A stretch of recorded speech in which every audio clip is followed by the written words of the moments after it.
അള്ളാഹ്ക്ക് അങ്ങനെ കുറെ റൂൾസും റെഗുലേഷൻസും കണ്ടീഷൻസും ഒന്നും ഇല്ല. അള്ളാഹ് പാവാണ്. ആരല്ലോ പറഞ്ഞിട്ട് മുത്തുനബിനെ പാവും അള്ളാഹിനെ കടുപ്പും ആക്കിയതാണ്. മുത്തുനബിനെ ഇത്ര പാവാക്കി എന്നെ ഞാനാന്ന് അള്ളാഹ് പറയണത്. ഫബിമ റഹ്മത്തിൻ മിനല്ലാഹി, അല്ലടോ ഞാനല്ലേ തങ്ങളെ ഇത്ര സോഫ്റ്റ് ആക്കിയത് എന്ന് അള്ളാഹ് തന്നെ പറയുന്നു. ചറ പറ മഴ പെയ്തപ്പോ മൂസാ നബി അലൈഹി സ്വലാം അള്ളാഹിനോട് ചോദിച്ചു, അല്ല റബ്ബേ, ഒരാളുണ്ട്, അയാൾ ഇത്രയും തെമ്മാടിയാണ്, അയാൾ പോയാലേ മഴ കിട്ടുള്ളൂ എന്നല്ലേ പറഞ്ഞത്? അതെ, ആരും പോകുന്നൊന്നും കണ്ടിട്ടില്ലല്ലോ. അള്ളാഹ് പറഞ്ഞ വർത്താനം എന്താ പറയാ? കത്താബ ഇലയ്യ, അയാൾ ഫോം ഫില്ല് ചെയ്തു, തൗബ ചെയ്തു. ക്ലിയർ ആയി? അത് ക്ലിയർ ആയി. തൗബ ചെയ്തോ?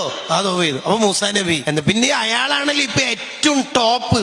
ബാക്കി എല്ലാവർക്കും എന്തെങ്കിലും ചില്ലറ തെറ്റൊക്കെ ഉണ്ടാവുമല്ലോ. അപ്പൊ അയാളാണല്ലോ ഏറ്റവും സൂപ്പർ. അയാളെ എനിക്ക് കാണിച്ചു തരോ? ഈ കൂട്ടത്തിൽ ഏറ്റവും വലിയ സൂഫി അയാളല്ലേ ഇപ്പൊ. അപ്പൊ അള്ളാഹു ഇല്ല കാണിച്ചു തരൂല. എന്താ കാണിച്ചു തരാത്ത? കാണിച്ചു തന്നാൽ എന്താ പ്രശ്നം? അപ്പൊ മൂസാ നബിനോട് അള്ളാഹു എന്താ പറഞ്ഞത്? 40 കൊല്ലം തെറ്റ് ചെയ്യുന്ന കാലത്ത് തന്നെ ആ മോനെ ഞാൻ ആർക്കും കാണിച്ചു കൊടുത്തിട്ട് വഷളാക്കിയിട്ടില്ല. ഇപ്പൊ നിങ്ങൾക്ക് കാണിച്ചു തന്നാൽ പണ്ട് 40 കൊല്ലം തെറ്റ് ചെയ്ത ആളല്ലേ എന്നുള്ള ആലോചനയല്ലേ ഉണ്ടാവുക. അങ്ങനെയൊന്നും എന്റെ അടിമനെ വഷളാക്കാൻ എന്നെ കിട്ടൂല മൂസ.